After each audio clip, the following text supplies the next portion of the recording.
Price the Lord. ஆண்டவரும் இரட்சகருமாய் இருக்கிற இயேசு கிறிஸ்துவின் நாமத்தினாலே தினம் ஒரு தீர்க்க தரிசனம் என்கிற தேவனுடைய வார்த்தைக்கு உங்களை வரவேற்கிறோம். தீர்க்க தரிசனம் என்பது தேவ ஆவியால் அருளப்பட்ட தேவனுடைய வாக்குத்தத்தமான வார்த்தை மாத்திரமே. இந்த நாளுக்குரிய தீர்க்க தரிசனமான வார்த்தைகளை வாசித்து நாம் ஜெபிக்கலாம். சங்கீதம் 139வது சங்கீதம் 12வது வசனத்தை 11வது வசனத்தை வாசிக்கிறேன். இருள் என்னை மூடிக்கொள்ளும் என்றாலும் இரவும் என்னை சுற்றி வெளிச்சமாய் இருக்கும். கர்த்தர் இந்த வார்த்தைகளை நமக்கு ஆசீர்வதித்து தருவாராக. இந்த நாளுக்கு தேவன் கொடுக்கிற தீர்க்க தரிசனமான வார்த்தை, இரவும் என்னை சுற்றிலும் வெளிச்சமாய் இருக்கும்.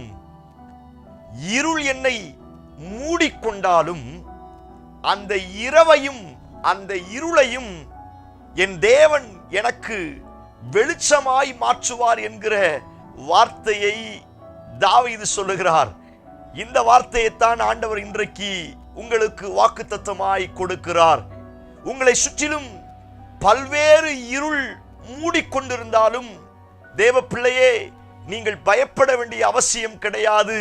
காரணம், அதே இரவை அதே இருளை நம்முடைய வெளிச்சமாயிருக்கிற இயேசு வெளிச்சமாய் மாற்ற அவர் வல்லமையுள்ளவராய் இருக்கிறார். இந்த வார்த்தை ஆண்டவர் உங்களுக்கு தீர்க்க தரிசனமாய் சொல்லுகிறார். இதுவரை உங்களை மூடிக்கொண்டிருந்த சில இரவின் வல்லமைகள், சில இருளின் வல்லமைகளை நான் இன்றைக்கு வெளிச்சமாய் மாற்றுவேன் என்று ஆண்டவர் வாக்குத்தத்தம் பண்ணுகிறார்.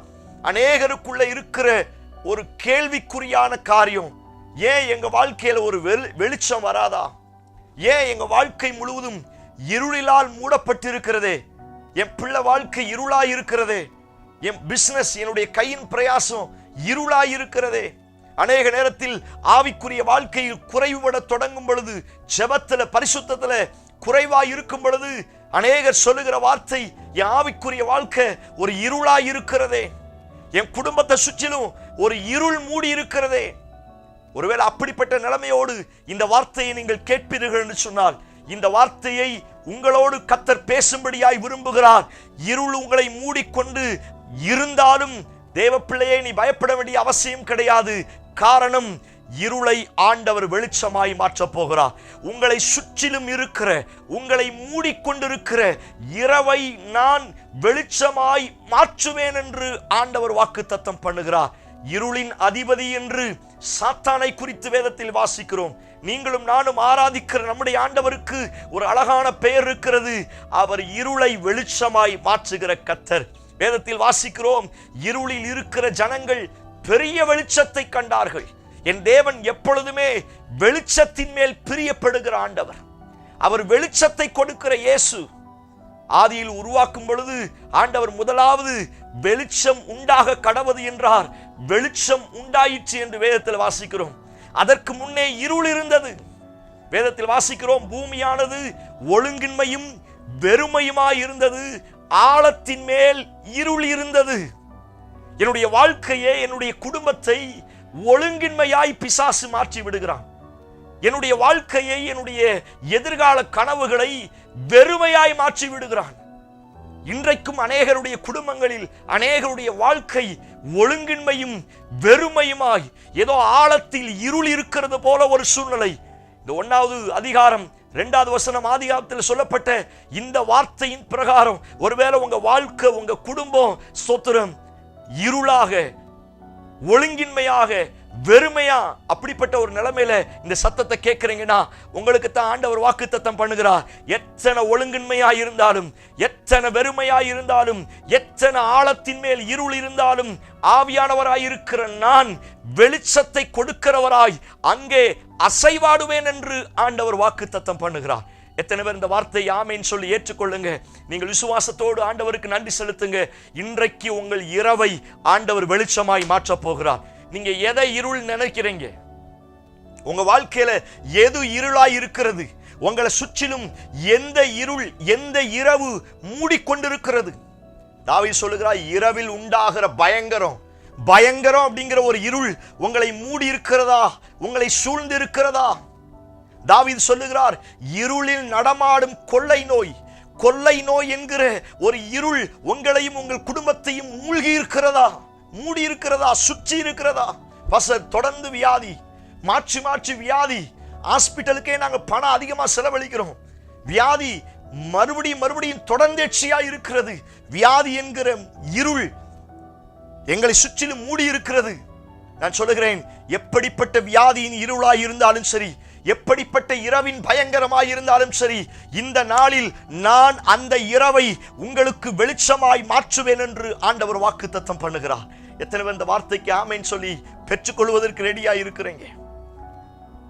அதே தாவீது சொல்லுகிறார், மரண இருளின் பள்ளத்தாக்கிலே நடந்தாலும் பயங்கரம் மாத்திரம் இரவில வராது, கொள்ளை நோய் மாத்திரம் இரவில வராது.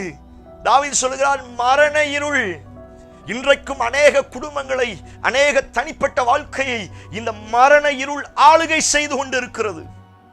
சின்ன சின்ன வார்த்தைக்கு கூட அவங்களால அதை தாங்க முடியல, சின்ன சின்ன தோல்வி கூட அவங்களால ஏற்றுக்கொள்ள முடியல.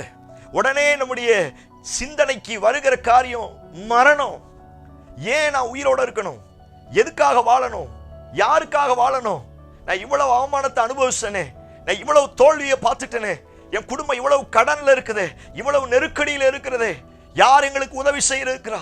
யார் எங்களை தூக்கி விட இருக்கிறா? நாங்க செத்தா நல்லா இருக்கோம்.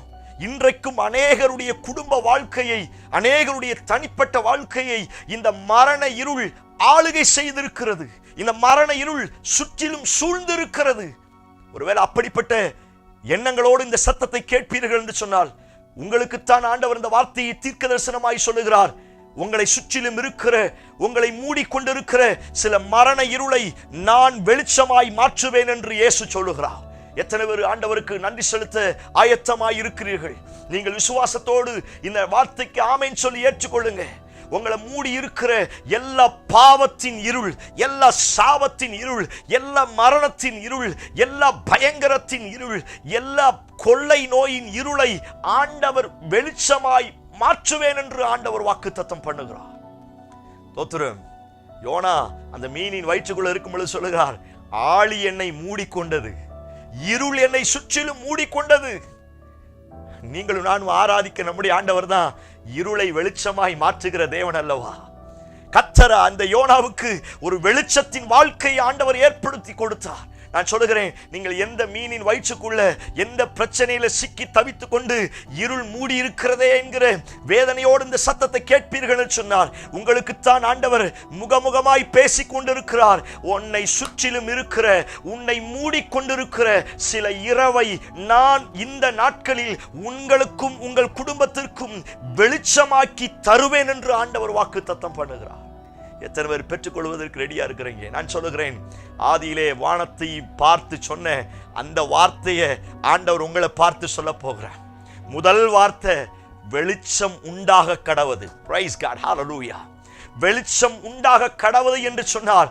உடனே வெளிச்சம் உண்டாயிற்றான். அந்த ஆழத்தில் இருந்த இருளெல்லாம் அவர் சொன்ன அந்த வார்த்தையை கேட்ட மாத்திரத்தில் அது விலகி போனது போல, இதுவரை உங்க வாழ்க்கையில, உங்க குடும்பத்துல, அல்லது உங்க சரீரத்துல, உங்க சம்பாத்தியத்துல, உங்க பிசினஸ்ல உங்களை மூடி இருந்த இருள், உங்களை சுற்றி இருந்த இருள் எல்லாம் ஆண்டவருடைய வார்த்தையினால இன்றைக்கு வெளிச்சமாய் மாறப்போகிறது. எத்தனை பேர் கர்த்தருக்கு மகிமையை செலுத்த போறீங்க? விசுவாசத்தோடு இந்த நாளை துவங்க ஆரம்பியுங்கள். நம்பிக்கையோடு அறிக்கை செய்யுங்கள், உங்கள் இருளை அவர் வெளிச்சமாய் மாற்ற போகிறார். காரிருள் எல்லாம் விலகி ஓட போகிறது. உங்களை சுற்றிலும் உங்க மேல மூடி இருந்த எல்லா சாபத்தின் மரணத்தின் இருளெல்லாம் இன்றைக்கு விலகும் என்று கர்த்தர் வாக்குத்தத்தம் பண்ணுகிறார். யோசுவா சொன்னார்ல, அவர்களை காத்த நிழல் அவர்களை விட்டு விலகி போயிட்டு. நான் சொல்கிறேன், ஒருவேளை பாரம்பரியமா சில இருள் உங்க வீட்டில, உங்க வாழ்க்கையில இருக்கலாம். சோத்திரம். ஜெனரேஷனா அல்லது சில வருடங்களாய், சில மாதங்களாய் நாங்கள் இருள்ல இருக்கிறோம். அப்படிப்பட்டவர்களுக்குத்தான் டைரக்டா கர்த்தர் பேசி கொண்டிருக்கிறார். ஆமென் சொல்லி கர்த்தருக்கு மகிமையை செலுத்துங்க. உங்க இருளெல்லாம் இன்றைக்கு வெளிச்சமாய் மாற்ற போகிறார். சோத்திரம். எவ்வளவு அழகான வார்த்தை. இருள் மூடி இருந்தாலும் என்னை சுற்றிலும் இருக்கிற இரவை அவர் வெளிச்சமாய் மாற்றுவார். நம்பிக்கையோடு அறிக்கை செய்யுங்கள். என்னோடு சேர்ந்து ஜெபியுங்கள்.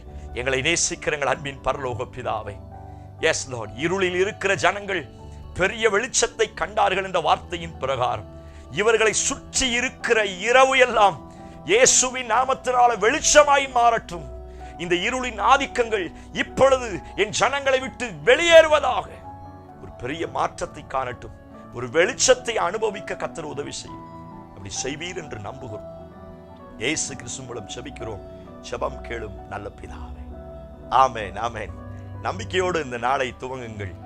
உங்களை மூடிக்கொண்ட இருளும், உங்களை சுற்றி இருக்கிற இருளும் இன்றைக்கு வெளிச்சமாய் மாறப்போகிறது. இந்த செய்தி உங்களுக்கு ஆசீர்வாதமாய் இருக்கும் என்று சொன்னால் தயவு செய்து மற்றவர்களுக்கு ஷேர் பண்ணுங்க. அநேகரை கர்த்தர் வெளிச்சத்தின் பிள்ளைகளாய் மாற்றுவாராக. Amen. Praise the Lord. God plus.